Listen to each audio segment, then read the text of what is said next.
Sige, yun lang. Follow through. Yun lang, yun lang. Ganun lang yung gawin mo. Baba mo lang kapag nangangalit ka. Ganun lang ulit. Sabi lang.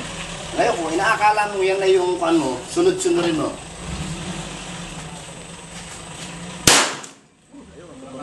Taas mo ng konti.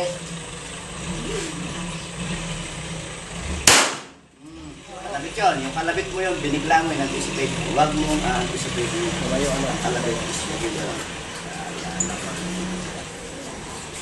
Front side. Linaw front side.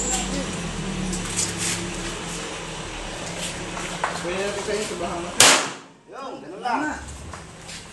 Kubet, kubet. Hindi naman. Kubet. Kung paano mo ginawa yung ganun ulit ang gawin mo. Oh, ayan, madali ka na naman. Ayaw yun. Kahit na naman. Same error, doon din sa tabi tumama. Concentrate front side. Trigger pull. Yung pababa kasi, di ba? Kapag kinalabit mo. Pag nabigla ka ng kalabit yun. Taas mo ng konti yung uso.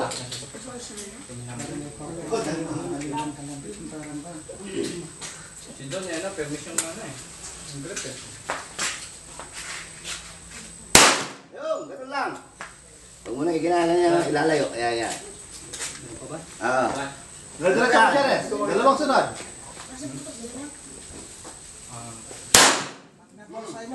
Sige, ganun lang.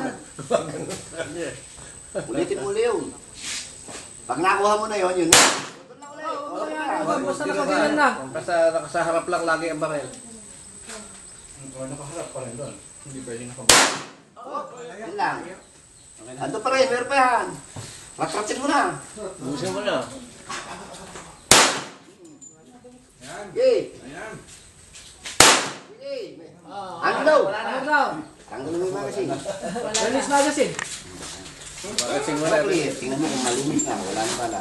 Hammer down. Doon. Sa target mo yan. Isin mo to. Baba mo yun. Doon mo kalabitin. Sa target ulit. Para kung sakaling may bala man, hindi ka maano. O, nakita mo yung depresya pag namamatali yung kalabit. Bumababa siya, di ba? Lang gigil ka na, wala. Wala ka na sa. So, huwag nyo, ibig sabihin, huwag nyo i-anticipate yung... Lalo lang kung galit ka dun sa tao. Relax lang. Dasal ka na, kamo. Pag nanggigil ka na wala sa nagagalit ka, lalo mong hindi ka nakamaan. Okay, next. Tayo yung tinuro ko sa'yo, yung sila.